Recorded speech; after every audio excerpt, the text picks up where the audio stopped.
welcome to Gateway Students Online. If this is your first time, we are really excited to have you jump on with us tonight.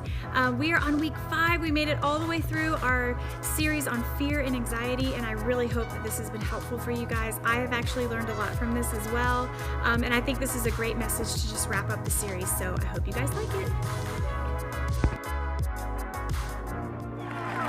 All right, Switch, what is going on tonight? My name is Sean Loftus, and I have, like you've probably heard so many times before, one of the greatest jobs in the world, getting to be a Switch pastor here at Life Church.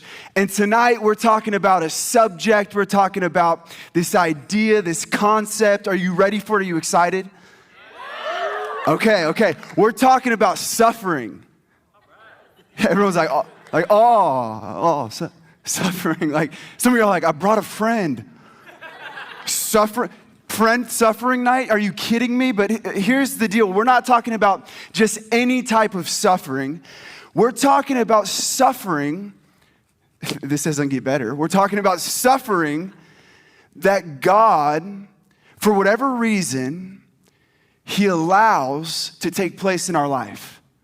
Like, I don't care who you are. You could be a Christian. You could be a non-Christian. It doesn't matter what you believe. You have all hit some point in your life where something happens and you go, why God?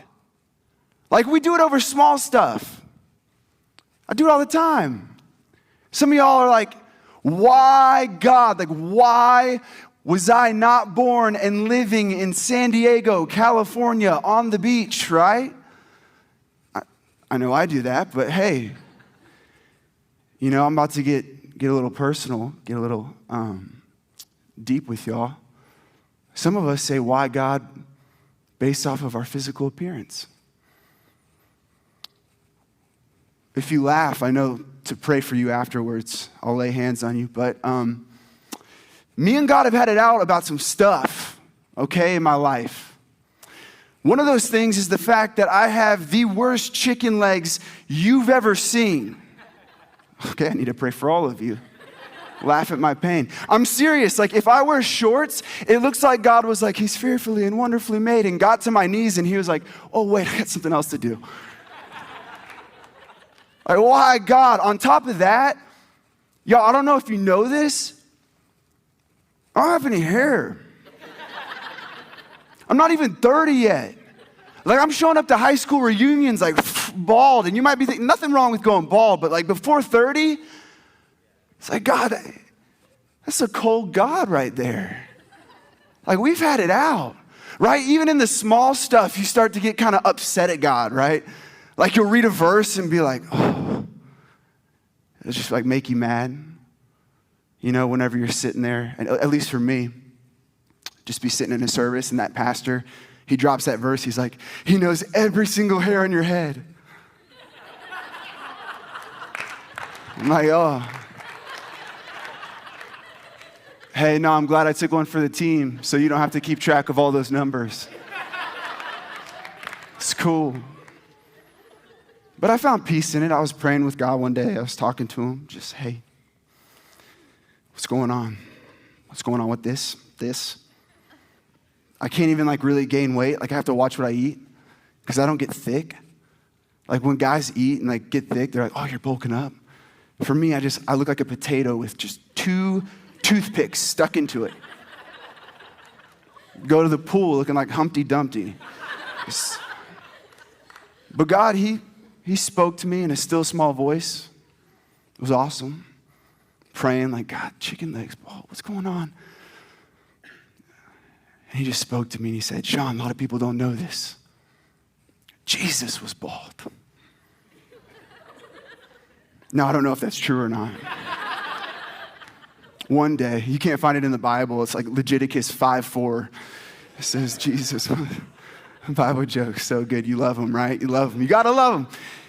Here's the deal, though. When we start asking why God, it can turn from small, funny ideas to really some deep-rooted issues. It can go from small things to serious so fast. And for some of you, you ask, why God? I look at your generation. You have to go through things that in America, no other generation has ever had to go through. I read an article recently saying one of the things that causes so much fear and anxiety for you is the idea of school shootings, the frequency of them, waking up not knowing what could be happening at school that day. I read a study that said that girls in your generation from the age of 11 to 17, they have experienced some type of sexual abuse. Guys, 1 in 5 in that same age bracket, you look and go, why, God? You can look and go, why racism? In 2019, why are we still suffering with this? For some of you, you've always been such a good student, but you're looking at your other classmates and you're seeing them excel and you're going, why am I not excelling at that rate? Why do I have this learning disability? Why do I have this issue that I can't seem that God, you're allowing in my life? And I'm just here to tell you tonight that it is okay to ask God why. People all through Scripture are asking God why. Some of the main, best, most amazing examples in the Bible, they have their why God moments. I would argue that the most famous character in the Bible, the person that the Bible, from Genesis to Revelation, the whole idea, the whole story, it points to this one person. It points to Jesus. Even Jesus has his why God moments. I want you to look at just 3 verses tonight. We're going to look at Luke 22, verses 42 through 44.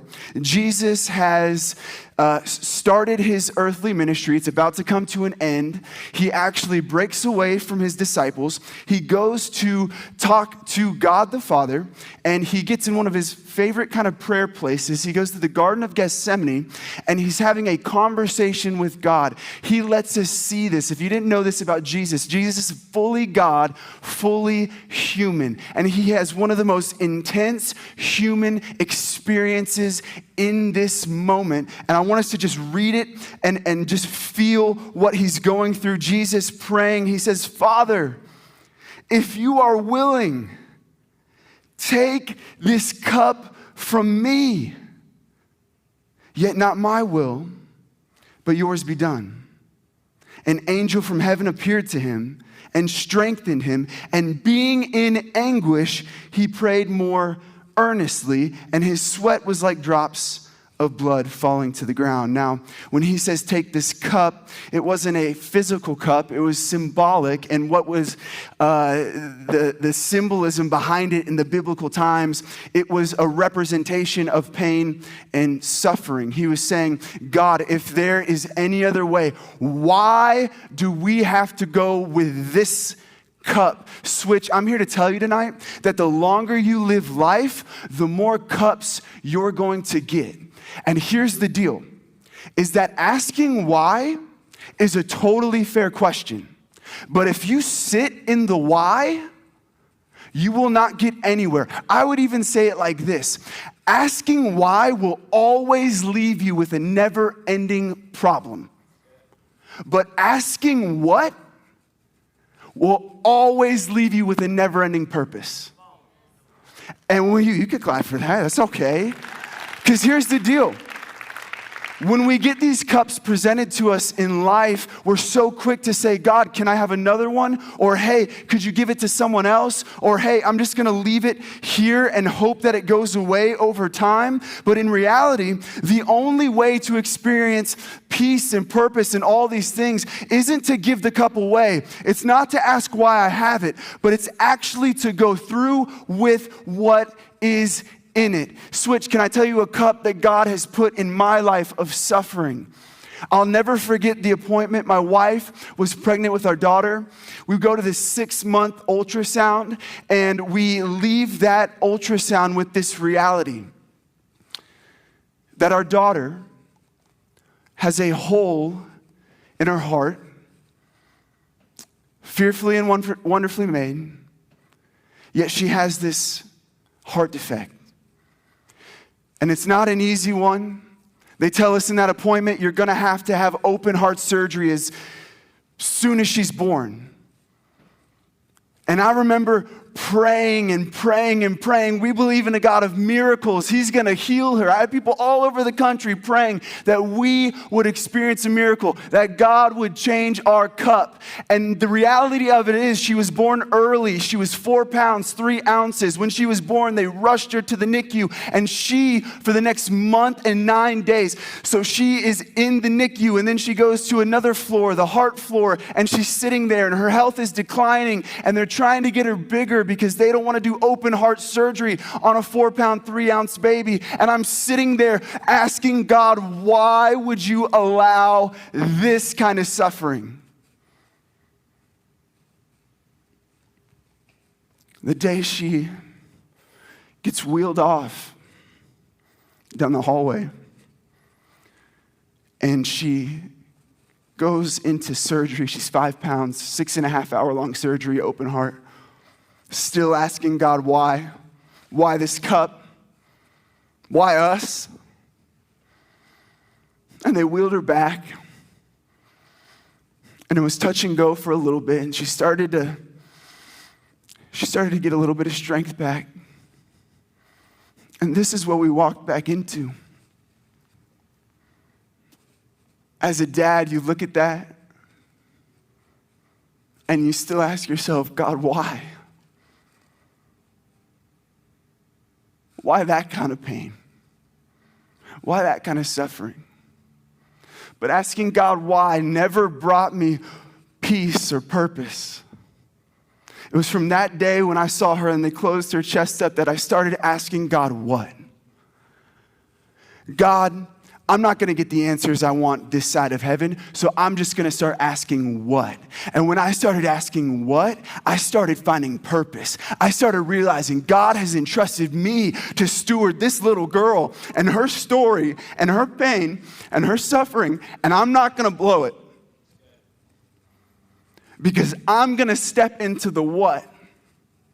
And when you step into the what, you start to find purpose. And when you step into the what, you start to find peace. But here's the thing about peace, switch, that I need you to understand. I want you to feel this, is that the peace of God, peace comes in pieces.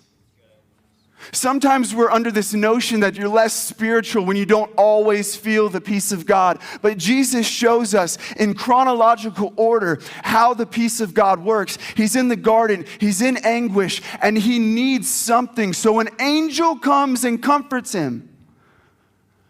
Imagine that kind of peace. Just shoulder rubs from an angel. Feeling good, appreciate it, heaven. Angel bounces. You know what the next sentence is? And again, he was in anguish. Peace comes in pieces. But if you want to experience the peace of God, you can't just keep staring and asking why. Although it's fair, you have to start asking what. And here's the thing that I've learned about the peace of God, is that even though it comes in pieces, God will never give his peace without having purpose behind it. And so when you're thinking, God, I want your peace, I want your peace, I want your peace, I want your peace, God is saying, I love you and I hear you. But here's the deal. Here's the example I've given in Jesus. I know you want the peace, but I'm not going to give you peace when you want it. I'm going to go ahead and give it to you when you need it. And you can look at this story and think that Jesus, is that good.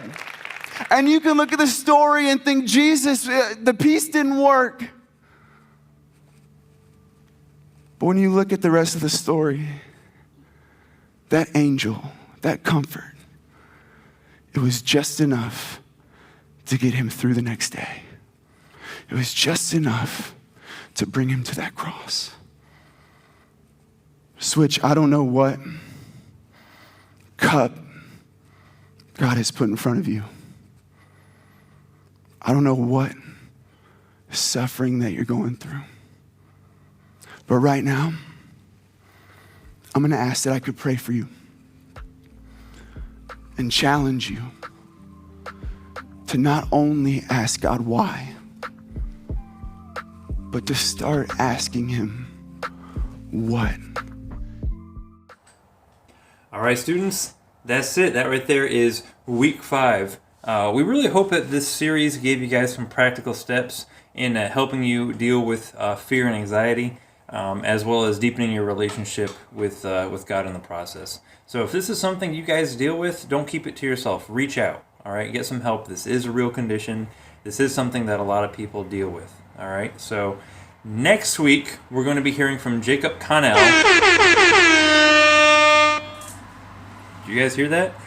It's going to be exciting. Stay tuned for that. We're going to be hearing from him, and he's going to be our new student pastor, and we're really excited to be bringing him on. So let's go ahead, let's worship, and we'll see you guys next week.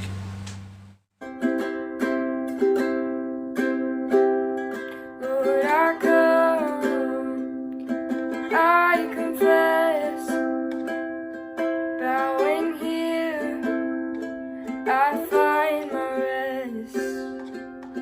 Without you, I fall apart. You're the one that calms my heart. Lord, I need you. Oh, I need you. Every hour I need you. My one defense, my righteousness. Oh God, how I need you.